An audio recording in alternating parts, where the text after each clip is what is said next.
Front and center soldiers, my name is the War Kid 14. Welcome back to another video. Today I'm going to be looking at another Lego tank that I have built, and it is from Kobe. In fact, another one from Kobe, and it is yes, the same company that built the FT-17 tank that I showed previously. And also, you're wondering, why am I having a helmet on my head? Then you didn't read my name. Or you're just deaf, blind, or maybe both. Alright, so today I'm going to show y'all another tank, as I said. It is by far my favorite one, and I just love playing with it. I just have to say that. And it is also the profile, or the picture, whatever you want to call it, on my well, basically my profile, basically. It is the front part. I'm going to show you all it. It is the Mark 1 tank. Mark 1 British tank. I will give y'all some more facts about it later. But basically, the picture is actually just this front part of it, just kind of like facing towards y'all like this. And I tried the best I can, but I couldn't do it really that much. Also, give me about 5 likes in this video if you want me to change my God, I'm joining YouTube and I don't even know what it's called. Like, God have mercy on me. The picture, okay? Or just comment down if anybody wants to change it. Any suggestions and stuff like that. Comment down below. Alright. So the Mark 1 tank. Now, this is basically the first ever tank to ever be made in combat, for combat. These tanks were not actually built to fight other tanks. They were just built to destroy pillboxes, barbed wire, go across trenches, clear out infantry, and by far just give cover for troops. And back then the Mark 1 would only be able to go, I have to say, I believe 3 miles an hour. It was either 3 to 5 miles an hour, and they were very slow. The reason why is that the way the infantry could keep up with them. In World War II, that was different because they didn't really want the infantry behind the tanks because it was all just tank warfare whenever they would use tanks. Sometimes they would have done that, but most of the time, and basically like 94% of it, no. Also, if you're wondering where this helmet is from, it's a real helmet, and it's from Vietnam. It is a Vietnamese helmet, and it was a gift from my grandfather, who in fact served in Vietnam when he was around, I believe, 19 throughout 21, I believe he said. It was either 21 or 22. Or it could have... I'm gonna say right that. But anyways, let's talk a little more about the tank. Now, the tank, the Lego tank itself, it's pretty good, I'll say that. Front part, decent enough. Tracks move most of the time. Aren't necessarily the best, but it's fun to play with and look at. Cannon barrels right here. Yeah, here's another thing. They wouldn't, at first they had them this large, but then they changed them to where they're like not even, they were basically like almost a quarter as small, or about half as big as what this would be. And the reason why is that way they didn't like get it caught in like mud and stuff like that, and want to get it stuck in the mud, and want to get they didn't want to get it stuck in any trees, because like, let's say if this is a tree and it's going, you have to go back. You have to go back, straighten it up, make it to where, or turn it completely, to make it to where you can go past a tree. So they did it like that, so that way it doesn't do that. I'd say that by far this is my favorite Lego vehicle I've ever made. I will show y'all my other vehicles I made by scratch myself. But yeah.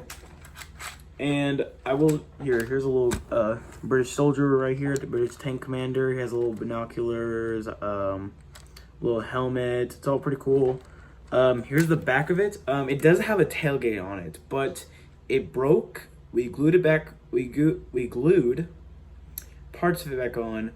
I only use it whenever I'm just like putting it on real quickly and I'm just like showing people it. I take it off most of the time because it's a pain to put on and take off without like fully like breaking the whole thing.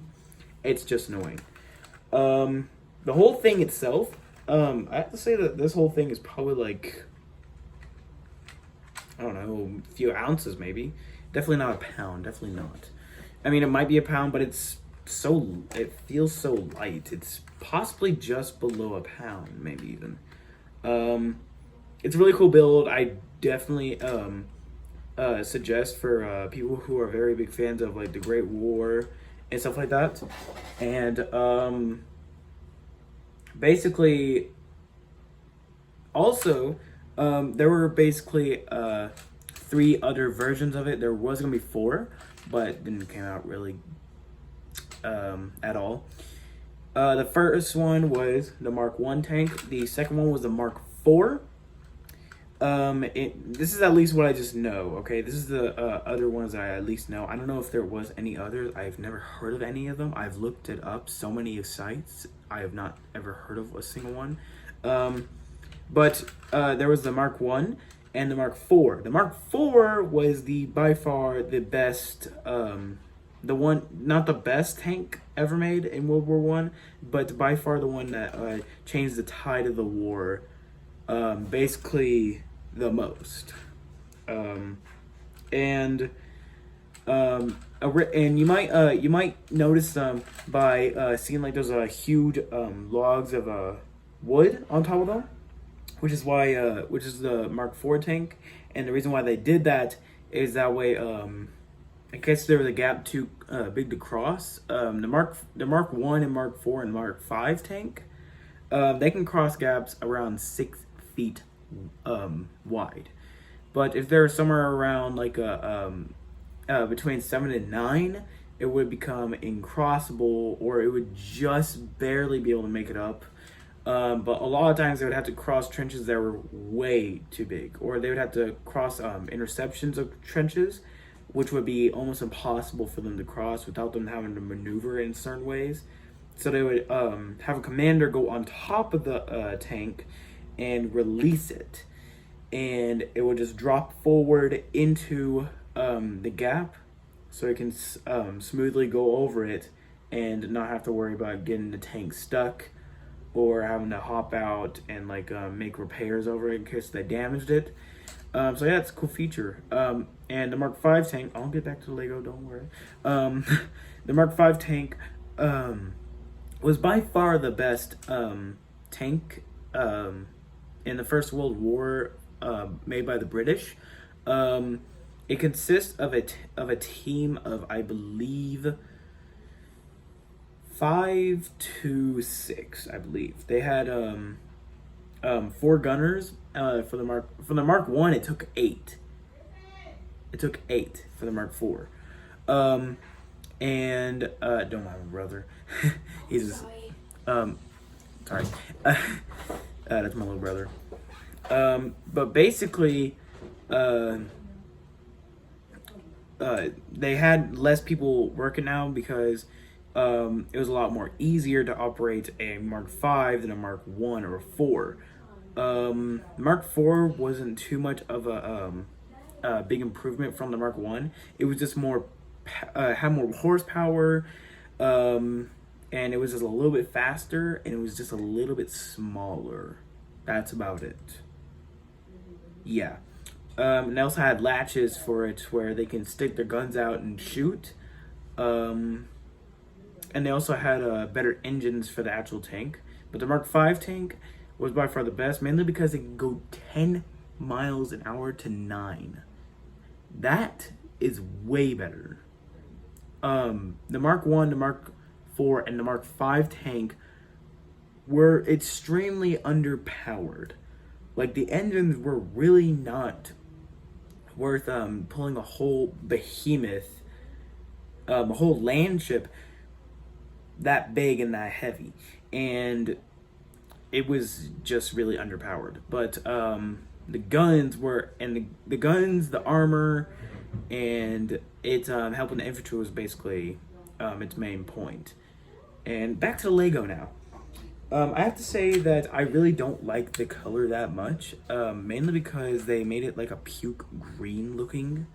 In reality, they were gray, and they were also sometimes camouflage. The Germans a lot, they would camouflage them, so that way they'd be harder to see sometimes in the brush. It wasn't really that effective, but then again, who doesn't like a good looking tank? And what they would do is that in the tank, if it needed repairs on like the track or something like that, the crew would get out at basically the doors. They can get out from the top, and there was a latch on the back as well, in which they can get out of to repair something. But back then in 1916, when the Mark 1 was made, they really did not have that good of equipment. They really did not know what they were doing so much, so they just had to go kind of with it. This thing cost me around $40, $40 to $60, somewhere around that. I think, yeah, somewhere around that. I got it from eBay. But it's a good build overall, and it's fun to play with. If you are gonna play with it though, if you're ever just gonna buy it and just use it to play with or something like that, if you're like my age, if you like turn it, if you were to like drive this thing, it's like you're driving it, and if you're to turn, the tracks will in fact come off. In fact, the wheels back here, I'll point them out. The wheels right here, they in fact actually come off, and they sometimes can even break easily. Speak of the devil, it just did. And they're easy to put back on, like so, but they're very loose. And yeah, I have to say that the track, I would have really loved it if they would be able to somehow made it to where the track was just a little tighter. Because if they were to do that, it would have been so much better. But yeah, Kobe, they make some pretty good Lego tanks, and they make some pretty good Lego models that look realistic and stuff, like the Red Baron's plane. The first, well, more like the second, German World War I tanks, the Tiger tanks, the Mouse tank. It's crazy. They make some really good stuff. It's awesome. I believe they're going to come out with new Legos this year. They've already made the production of some of them, and it's really cool. I really suggest you all to go look them up a little bit. But yeah, that's about it for my video. My next video, I haven't planned it really much yet. Still thinking about it. Usually I plan ahead for my other videos later on in the future, but yeah, there's not really much to talk about now. And also, the Lego grenade launcher, I'm going to name it the Yeeter. For the, nobody has it named any of the Lego guns yet, like nobody. And the only person to name it was a person who replied to my reply to one of my friends who commented. Yeah, just follow that. Friend commented, I replied on it, someone replied to my reply. And I replied to his reply to my reply. Named it. And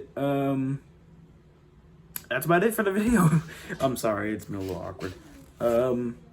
I'm actually about to go to bed. In fact, got school tomorrow, and actually kind of shocked that I'm actually kind of filming this on my phone on a history book. Like, it is propped up on a history book to kind of give a better angle. But remember, stay strong, stay safe, and I'll see you later. At ease.